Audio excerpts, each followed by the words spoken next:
I had a friend, and she said, "Why don't you go to barber school?" I said, "I can't cut no hair.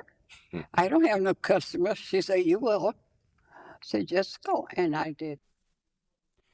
That one conversation led Miss Adeline Wigfall-Jones towards a decade-long career in South Bend's West Side.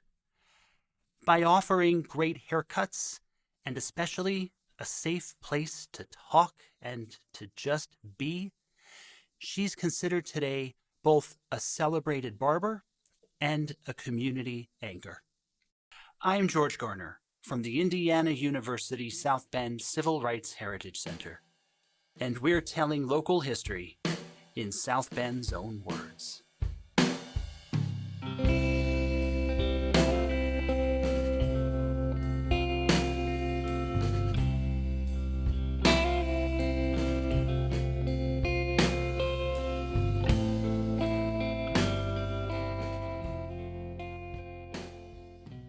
And Miss Adeline, I want to start by saying what an honor it is to be here with you in this moment. We're excited about not just those of us in the room today hearing your story, but for getting the story recorded, that it will be available for those who come after we are all gone. That's friend of the center, Nimbalasha Cushing. She got to know Ms. Adeline from attending church together. For years, I had been wanting to preserve Miss Adeline's story in our oral history collection, and NIMBY's connection offered a path to finally make it happen. Ms. Adeline started by taking us back to her earliest years in the Deep South. Well, I was born in a little city called Neville, Georgia.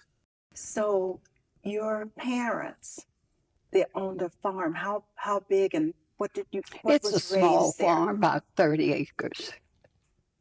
That's a small farm. Okay, 30 acres. We still have it. It's still in your family? Oh, yes, we still. My dad deeded each one of us X number of land. And we could only sell it one to the other. We couldn't sell it outside of the family. So we still have it. So at the time, was the farm, did you make your livelihood? Did you raise animals or grain? Or We raised animals. We raised grain. Did y'all have cows and pigs or? We had cows. We had pigs. We had horses. We had mules. Wow. Yeah.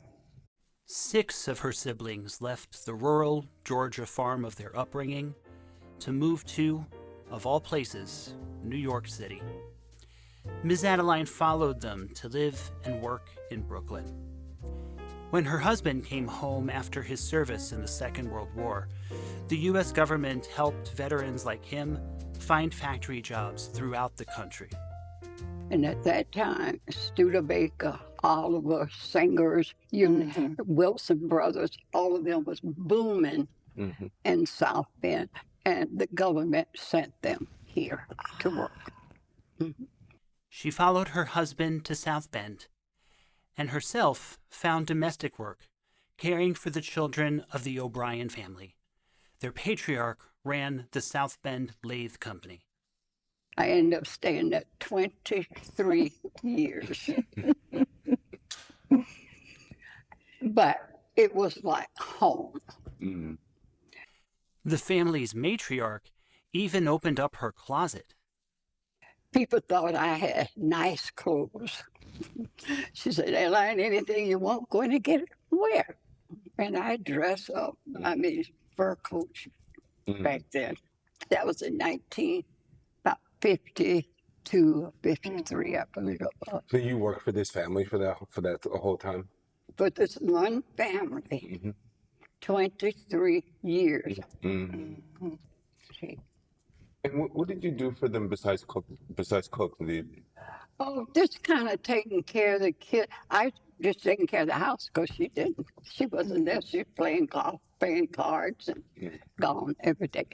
So she waited till I get there, she's out the door. After the family's kids were all grown, they didn't need in-home childcare anymore. And in the meantime, Ms. Adeline's husband passed away. And so she found herself at a turning point in her life. My husband passed. I need to work. We didn't have money.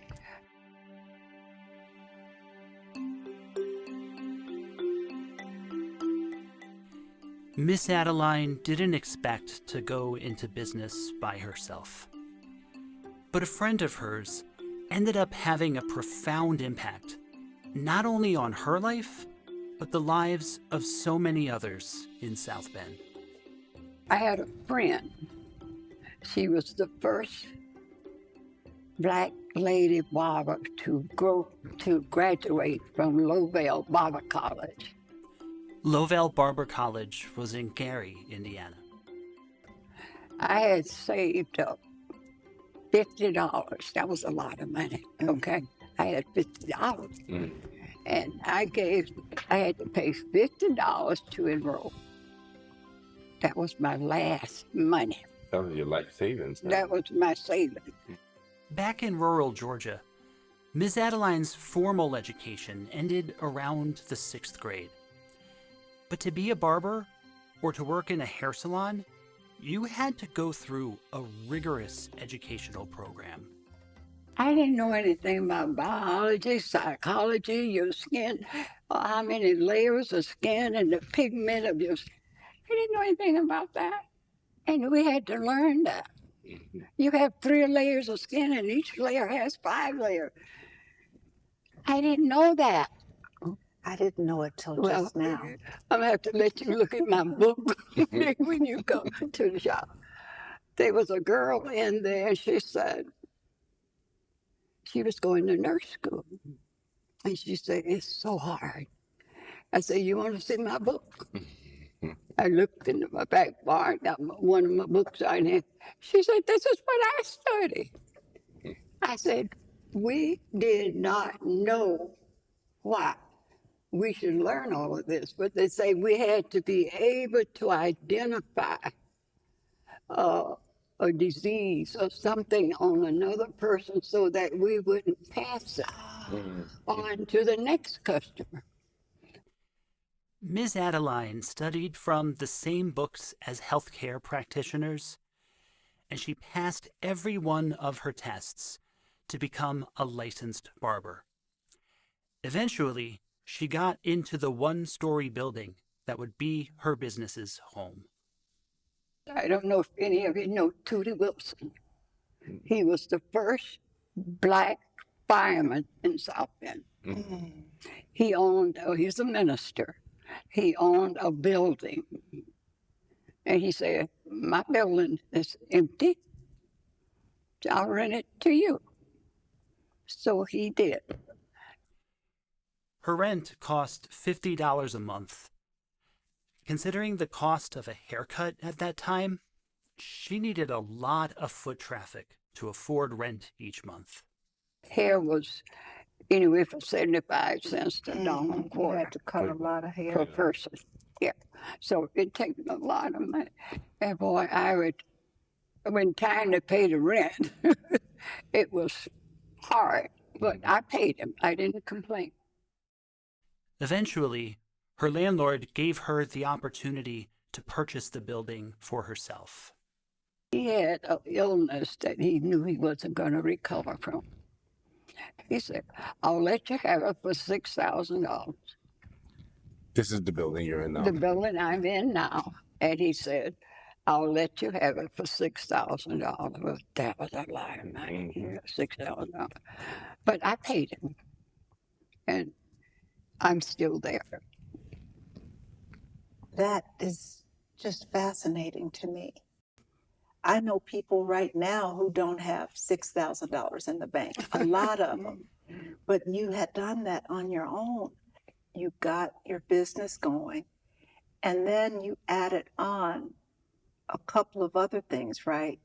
You ran I had a drive-through restaurant when my sister was living. I had a drive-through restaurant and a clothing store. All in that building. in that building. Yeah. Her building was among the markers transitioning the West Washington neighborhood from the privileged East Side into the marginalized West Side. Now, you may already know some of the history of redlining, where the federal government drew lines around neighborhoods, and those lines became factors in who could and could not get access to capital.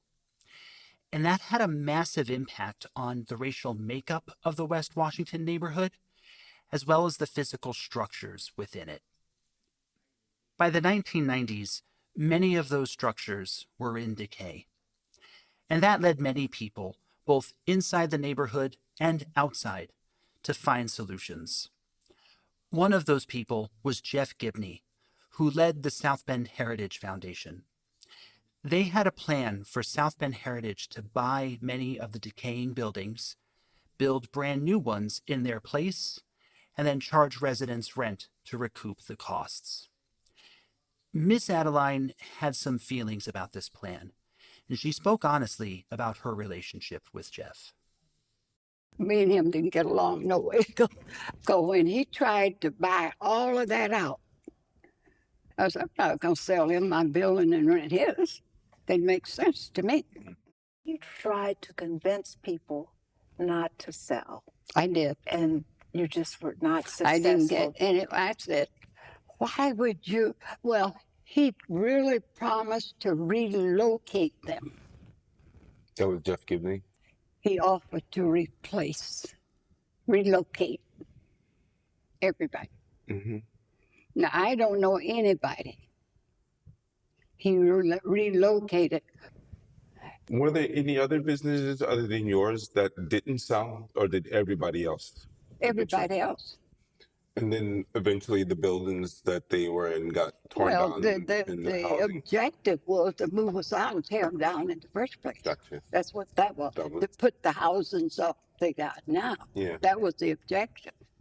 And you heard that whole thing. Like, he didn't actually care what y'all thought, right? Because he'd already made the decision. Oh, he had already made the decision. Why have a meeting? Despite all this, she maintained a friendly relationship with Jeff. And at least the neighborhood turned into affordable and accessible housing, and not, say, a Trader Joe's. The community that Miss Adeline fought to hold on to trusted her over generations to be a safe place. So tell me about the neighborhood that revolves around you and what you do. I know you do through the church. Well, that's been all of my life. My dad was a founder of a church. So that's all I ever known. We had prayer every night before we went to bed. And he would teach us something out of the Bible. And have prayer every night. And we all had to pray our own prayers. I'm just imagining how many people have passed through your shop that still remember you, that still come back, that maybe bring their sons or daughters, because you do both. Some of them You the come- grandkids. and I have some come in, say, you cut my hair when I was a little boy. I don't know who you are, how many people, Yeah. And I'm not one that, want to be in the limelight. I'm not that. Mm-hmm. Because I believe in doing, and I just don't want a lot of limelight. That's all. Yeah. No, I was just going to say, I certainly have a tremendous amount of respect for you. So thank you for everything All right. that You're you've done welcome. and given. You're welcome. I don't know what I did, but anyway, you're welcome. I try to treat everybody right, and I try to treat them the way I want them to treat me, or either better than I want them to treat me, because I think I can take it pretty good, because I've been through it all. Mm-hmm. Yeah. I did have one man come in, and I may have told you this. And he stood there and he said, Miss Adeline, I haven't been here since I was a little boy, and blah, blah, blah, and blah, blah, blah. And then he stood there, he said, Miss Adeline, I came in here to do wrong. But the atmosphere is such, I can't do it. And he turned around and walked out the door. I had to pause for a moment when I first heard that. Here was this man who had come to do harm. But this place that Miss Adeline built was beautiful and powerful enough for him to change his mind. Another person who was there that day with her ran to lock the door in case he came back. But Miss Adeline had so much spiritual faith that she said to leave the doors open. As she put it, If the Lord sent him out, he won't be back. Right. That's He's right. not coming back. when Nimby and Daryl asked Miss Adeline what else she wanted to share, again, she answered with her faith. Just keep praying for me. Right. Absolutely. We can do that. And that don't cost you a whole lot. Right. Just say, remember those in need. Yes, ma'am. Well, thank you. Thank you.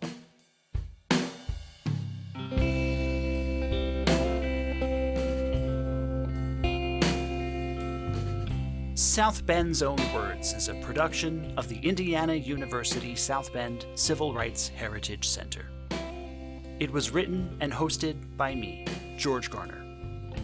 This episode was produced by Jon Watson from the Ernestine M. Raclin School of the Arts at IU South Bend.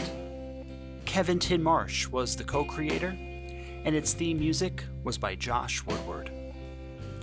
Are you looking for more honest conversations about the history of South Bend? Visit us and learn how IU South Bend students inspired the transformation of a once segregated, city-owned swimming pool. We offer guided tours and put on numerous public events that show how the history of oppression echoes through this city today. See and hear more history, or plan your visit, all at crhc.iusb.edu.